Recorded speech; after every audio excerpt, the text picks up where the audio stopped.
যদি হিন্দু মন্দিরের পরিচালন ট্রাস্টে কোনো মুসলমানকে অন্তর্ভুক্ত না করা হয়, তাহলে কেন মুসলমানদের ওয়াকফ বোর্ডের ট্রাস্টে অমুসলমান অন্তর্ভুক্ত হবেন? প্রথম, যে কোনো সুস্থ ভারতবর্ষের মানুষ যারা ভারতবর্ষের সংবিধানে বিশ্বাস করেন, যারা ভারতবর্ষের গণতান্ত্রিক চর্চা করেন, প্রত্যেক সুস্থ গণতান্ত্রিক মানুষ ওয়াকফ নতুন যে প্রস্তাবিত আইন, সেই আইনের বিরোধিতা করবেন, এটাই স্বাভাবিক। এটা নতুন প্রস্তাবিত কেন্দ্রীয় সরকারের বিল সেই গণতান্ত্রিক মূল্যবোধের জায়গাটায়, ধর্মনিরপেক্ষতার জায়গাটাতেই কুঠারাঘাত করতে চাইছে। তাই স্বাভাবিক কারণেই প্রতিবাদ হচ্ছে, এবং এই প্রতিবাদ হওয়াটাই গণতন্ত্র, সেটাই কাঙ্ক্ষিত এবং সেটাই স্বাভাবিক। এই অভিষেক বন্দ্যোপাধ্যায় চিরকালই চান, মমতাদি চান, বাংলার গরিব মানুষ তার প্রাপ্য থেকে যেন বঞ্চিত না হয়। কেন্দ্র সরকার ওয়াকফ বিল আনছেন, এখানে সংখ্যালঘু সম্প্রদায় তারা একাট্টা হয়ে বিরোধিতা করছে এটার। এবং দেখা যাচ্ছে যে রাজ্য সরকার, মুখ্যমন্ত্রী মমতা বন্দ্যোপাধ্যায়ও বিরোধিতা করছে। এবং আমরা দেখেছি যে ওয়াকফ নিয়ে বিরোধিতা করবে বলে তৃণমূল কংগ্রেস একটা সংগঠন করেছিল। দেখেছি যে সেখানে রানী রাসমণি রোডে একটা সভা করেছিল, সেই সভা থেকে ফিরহাদ হাকিম বলেছেন যে ভারতবর্ষের হিন্দু মুসলমানের যে ঐক্য, সেই ঐক্যটা ধ্বংস করার চেষ্টা করছে বিজেপি। কেন মনে হচ্ছে? আবার বিজেপিরা একাংশ বলছে যে এটা ভোট আসছে বলে তাই বিরোধিতা করছে। কি বলবো?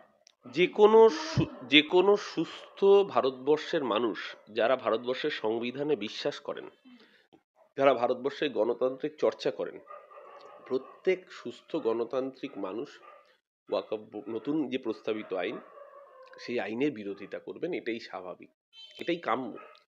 তার কারণ, আপনি ধরুন রাম মন্দির ভুলে যান। আপনি জানেন উত্তরপ্রদেশ, সেখানে প্রায় 1/4 মানুষ সংখ্যালঘু। বিজেপি উত্তরপ্রদেশে যতজন ক্যান্ডিডেট দিয়েছে লোকসভা নির্বাচনে, একজনও সংখ্যালঘু ছিল না। সারা ভারতবর্ষে বিজেপি যত ক্যান্ডিডেট দিয়েছে 543টা আসনের মধ্যে বিজেপির 1% সংখ্যালঘু ক্যান্ডিডেট ছিল না। 1%। যে দেশের 20%-এর বেশি সংখ্যালঘু মানুষ বসবাস করেন, সেই দেশে 1% সংখ্যালঘু ক্যান্ডিডেটও বিজেপি দেয়নি। এবার একটা রাজনৈতিক দল সে দেবে কি না দেবে, সে তো ভারতবর্ষের ধর্মনিরপেক্ষ সংবিধানে বিশ্বাসই করে না, সেটা তাদের বিষয়। আজকে ধরুন রাম মন্দির পরিচালনার জন্য কোনো ট্রাস্ট হয়েছে, রাম মন্দির ট্রাস্ট যেটা, তাতে কোনো সংখ্যালঘু মানুষ সেই ট্রাস্টের অন্তর্ভুক্ত রয়েছেন? হন, হওয়ার কথাও নয়। কেন একটা হিন্দু মন্দিরের ট্রাস্টের মধ্যে একজন মুসলমান অন্তর্ভুক্ত হবেন? এটা ঠিক, মানে যদিও ধর্মনিরপেক্ষ দেশে এটা সঠিক নয়, কিন্তু যদি পরিচালনার জায়গা থেকে ভাবি যে ঠিক আছে, তারা একটা সিদ্ধান্ত নিয়েছেন, সেই সিদ্ধান্তকে আমরা সম্মান জানালাম, তাহলে ওয়াকফ বোর্ডের ট্রাস্টে সেটা সংখ্যালঘুদেরই থাকার কথা। ওয়াকফ বোর্ডের ট্রাস্টে কেন অমুসলমান তাহলে অন্তর্ভুক্ত হবে? প্রথম প্রশ্নটা এটাই। তাহলে কেন এই অন্তর্ভুক্তি, গাজোয়ারি রাজনীতি কেন? দ্বিতীয়ত, যে ওয়াকফ বোর্ডের শীর্ষে সংশ্লিষ্ট ডিএম বা কালেক্টরেট থাকবেন। ওয়াকফ বোর্ডের শীর্ষে কেন ওয়াকফ বোর্ডের যারা পরিচালন সমিতি তারা থাকবেন না? আজকে আমাদের নিজস্ব একটা বোর্ড, সেই বোর্ডের পরিচালন সমিতিতে আপনি রাষ্ট্র তার ক্ষমতা বসিয়ে দিচ্ছেন। দ্বিতীয় আপত্তির জায়গায়। তৃতীয় আপত্তির জায়গাটা হচ্ছে, আজকে ধরুন সারা রাজ্যগুলোতে বা বিভিন্ন দেশের বিভিন্ন রাজ্যে প্রচুর ওয়াকফ এস্টেটের প্রপার্টি রয়েছে, ওয়াকফ সম্পত্তি রয়েছে। সেই সম্পত্তিগুলোর যেমন আমাদের রাজ্যেই, কলকাতা শহরেই আমরা জানি রাজভবনটা ওয়াকফ বোর্ডের প্রপার্টি। এই সম্পত্তিগুলোর বিভিন্ন জায়গায় সরকারি দপ্তর রয়েছে বা অফিস রয়েছে বা কার্যালয় রয়েছে। তার জন্য ওয়াকফ বোর্ডকে সেই সংশ্লিষ্ট সরকার একটা নির্দিষ্ট ভাতা দেয়, এবং এগুলো বছরের পর বছর ধরে, শতকের পর শতক ধরে বলা ভালো, এগুলো ওয়াকফ প্রপার্টি হিসেবেই চিহ্নিত। তাহলে যেগুলো কয়েক শতাব্দী ধরে ওয়াকফ প্রপার্টি বলে চিহ্নিত, এবং কার্যক্ষেত্রে দেখা যাবে অনেকগুলোর ক্ষেত্রেই আজকের দিনে দাঁড়িয়ে আপনি কি আজ থেকে 300 বছর আগের কাগজ খুঁজে পাবেন? টিপু সুলতানের আমলের কোনো দলিল দস্তাবেজ আপনার পক্ষে কটা খুঁজে পাওয়া সম্ভব? কজন সেটাকে প্রিজার্ভ করে রাখতে পারবে? 250-300 বছর আগের কাগজ আজকে আপনি চাইলে আপনি আপনার দাদুর বার্থ সার্টিফিকেট দেখাতে পারবেন, আমি বলছি আপনি পারবেন না। খুব বেশি হলে আপনার বাবারটা দেখাতে পারবেন, দাদুরটা পারবেন কিনা সন্দেহ আছে। দাদুর তো পারবেনই না, বাবারটাও পারবেন কিনা অনেক ক্ষেত্রে সন্দেহ আছে। কারণ 1980 সালের আগে যাদের জন্ম, তাদের সকলের কিন্তু বার্থ সার্টিফিকেট নেই।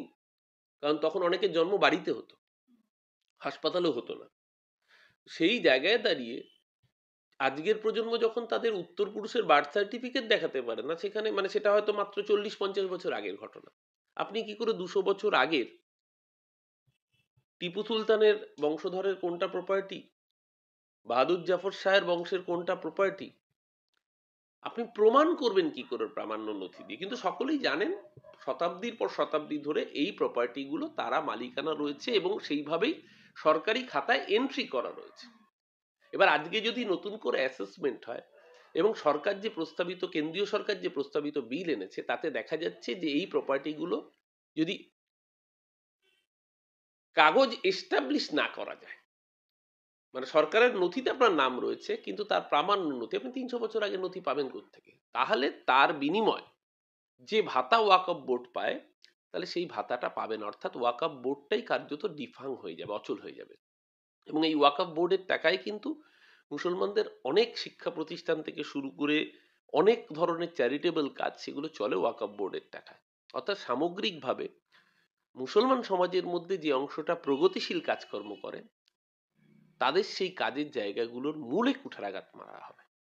খুব স্বাভাবিকভাবেই সাধারণ সংখ্যালঘু মানুষ যেরকম প্রতিবাদে সোচ্চার হয়েছে, সমস্ত রাজনৈতিক দল যারা ধর্মনিরপেক্ষতায় বিশ্বাস করে তারা সোচ্চার হয়েছে। ফিরহাদ হাকিম আগের দিন প্রতিবাদ করেছেন। সবচেয়ে বড় কথা, মুখ্যমন্ত্রী মমতা বন্দ্যোপাধ্যায় সোচ্চারে প্রতিবাদ জানিয়েছেন, এবং এটাই স্বাভাবিক, সেটাই কাম্য। যে কোনো ধর্মনিরপেক্ষ মানুষের উচিত নিজের ধর্মকে পালন করা, অন্যের ধর্মকে সম্মান করা। মুখ্যমন্ত্রী তো বরাবরই বলেন, ধর্ম যার যার, উৎসব সবার। প্রত্যেকে নিজের ধর্ম পালন করার অধিকার আছে। এই ওয়াকফ নতুন প্রস্তাবিত কেন্দ্রীয় সরকারের বিল সেই গণতান্ত্রিক মূল্যবোধের জায়গাটায়, ধর্মনিরপেক্ষতার জায়গাটাতেই কুঠারাঘাত করতে চাইছে। তাই স্বাভাবিক কারণে প্রতিবাদ হচ্ছে, এবং এই প্রতিবাদ হওয়াটাই গণতন্ত্র, সেটাই কাঙ্ক্ষিত এবং সেটাই স্বাভাবিক। আবাস যোজনার টাকা পেতে তৃণমূল নেতাকে কাটমানি ফেরত চাইতেই মর্মান্তিক ঘটনা, আমরা এটা জানতে পেরেছি। এবং জানা যাচ্ছে যে সেই সেই মানুষটিকে পিটিয়ে মারা হয়েছে। দেখুন, এটা আমার জানা নেই। যদি কোথাও এই ধরনের ঘটনা ঘটে থাকে, নিশ্চিতভাবে প্রশাসন সেখানে ব্যবস্থা নেবে। প্রশাসনের কঠোর পদক্ষেপ এই জিনিসগুলোকে এনশিওর করুক, যাতে আবাসের যে প্রাপ্য টাকা, এবং এটা তো ঘটনা অভিষেক বন্দ্যোপাধ্যায়ের আন্দোলনের ফলেই আজকে মানুষরা আবাসের এই টাকা ফেরত পাচ্ছেন। কেন্দ্রীয় সরকার টাকা আটকে রেখেছিল। অভিষেক বন্দ্যোপাধ্যায় গান্ধী মানে আমাদের রাজঘাটে গিয়ে, দিল্লিতে আমরা সকলেই গিয়েছিলাম সেই আন্দোলনে, গত বছরের 2রা এবং 3রা অক্টোবর রাজঘাটে মহাত্মা গান্ধীর সমাধিস্থলে গিয়ে অবস্থান বিক্ষোভ করেছিলেন। পরবর্তীকালে কলকাতায় রাজভবনের সামনে ধর্ণা আন্দোলন হয়েছিল। তার পরবর্তীকালে তদানীন্তন রাজ্যপাল বলেছিলেন যে আমরা কেন্দ্রীয় সরকারকে চিঠি লিখব, কোনো কাজ হয়নি। কিন্তু পশ্চিমবঙ্গ সরকার মমতাদির নেতৃত্বে 100 দিনের শ্রমিকের টাকা নিজের পয়সা থেকে দিয়েছে, যেটা কেন্দ্রীয় সরকারের দেওয়ার কথা ছিল। একইভাবে আবাসের টাকা যেহেতু কেন্দ্রীয় সরকার আটকে রেখেছে রাজনৈতিক প্রতিহিংসা করে, মমতাদির সরকারই আবাসের টাকা দেবে, এবং সেই ঘোষণা অভিষেক বন্দ্যোপাধ্যায় করেছিলেন। তাই অভিষেক বন্দ্যোপাধ্যায় চিরকালই চান, মমতাদি চান, বাংলার গরিব মানুষ তার প্রাপ্য থেকে যেন বঞ্চিত না হয়। তার জন্যই সরকারের এই পদক্ষেপ, এবং এই পদক্ষেপে যদি কোথাও কোনো কাজ করতে গিয়ে লোকাল লেভেলে কোনো ত্রুটি বিচ্যুতি হয়, প্রশাসন কঠোরভাবে সেই দিক নিশ্চিতভাবে দেখবে বলেই আমার বিশ্বাস।